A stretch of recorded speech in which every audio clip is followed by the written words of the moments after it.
The Watcher.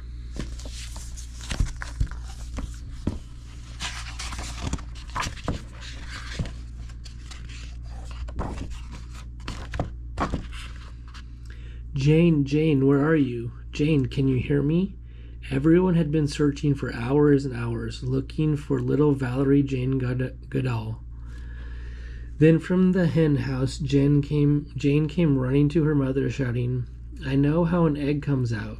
At 5-year-old, Jane was already a watcher. Jane watched all the animals in her world, big and small, earthworms, insects, birds, cats, dogs, and horses. Jane quietly watched an English robin at her window for days and weeks. She saw him come closer, then into her room to eat some crumbs off her bed. When spring came, the robin even built a nest in Jane's bookcase. Perched high in her favorite beech tree, Jane read about Dr. Dolittle talking to the animals and Tarzan living with the apes in Africa. She wanted to go to Africa too and talk to the animals and live with the apes. When Jane's school days were over, she worked and saved to buy a ticket to Kenya. She hid her earnings under her bed, under her parlor rug for safekeeping. Crossing the ocean, Jane stayed on deck and watched the waves. Even when the cold wind blew, she saw all the different blues and greens of the sea and fish that glowed through the dark water. As Jane stepped onto dry land, she closed her eyes in joy. Jane looked for work with animals. A famous scientist, Louis Leakey, was looking for someone to watch and study chimpanzees to help us understand the animal most like us. Would Jane be interested? Yes, she would. Jane traveled to the place in Tanzania where the chimps lived, Gombe. I wanted to learn things that no one else knew, uncover secrets, she wrote.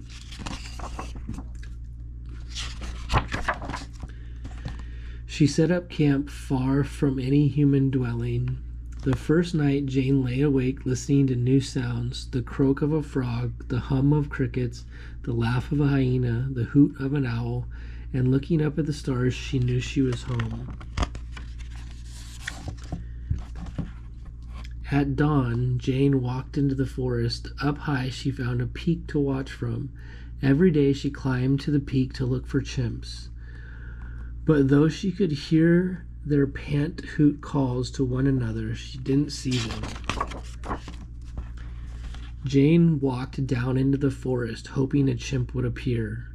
Still, the cautious chimps stayed hidden. Secretly, they watched Jane. When will I see a chimp, she wondered. Then Jane fell ill with malaria. Lying in her tent, burning with fever, she almost lost hope. But when the fever left her body, she tried again to get close to the chimps. More weeks and months passed till one day the chimps let Jane see them. She stayed in the background, never hid, acted uninterested, and quietly watched. Now Jane watched every day, all day, even huddled in the rain. She saw the chimps accept the rain, not look for shelter as we do, and she kept notes about it all. You have to be patient if you want to learn about animals, she wrote. Some nights, Jane even slept on the peak to be near the tree where the chimps were sleeping. She woke at dawn and saw them slowly rise from their nests, sit for a spell, then go off to find food. Jane named the chimps. To her, each one was different, just like us. A gray-bearded chimp was the first to approach Jane. She named him David Graybeard. David Graybeard he has been taking bananas from my hand, so gently, no snatching, she wrote. David Graybeard let Jane come close. She watched him shape a stick into a tool to dig for termites. Before this, nobody knew what wild animals made tools. She watched David Graybeard eat meat. Before this, everybody thought chimps only ate plants. And because David Graybeard trusted Jane, now the chimps let Jane come close too. Chimps all around me, what a day. Chimps near, chimps far, old men, young men, ladies, children, babies, teenagers, the lot, she wrote. Jane watched the chimps when they were happy. She saw them hold hands and hug and kiss and laugh just like us. Jane watched the chimps when they were angry or scared and their hair stood on end. She saw them swagger and throw tantrums and kept out of the way. Jane watched the chimps at the Cacombe waterfall, leaping and swinging in awe and wonder at the tumbling water. At night, after a supper of beans and tomatoes and onions, Jane listened to Mozart and Bach as she wrote up her notes for the day. Years of notes were piled high everywhere. Jane needed help, and so assistants came to watch and write. One day, Jane sadly left Gombe. All across Africa, forests were being cut down and the chimps were losing their home. Poachers were shooting grown chimps and kidnapping their babies to sell to laboratories, to the circus, and as pets. Jane's beloved chimpanzees were in danger of becoming extinct. They needed Jane to speak for them.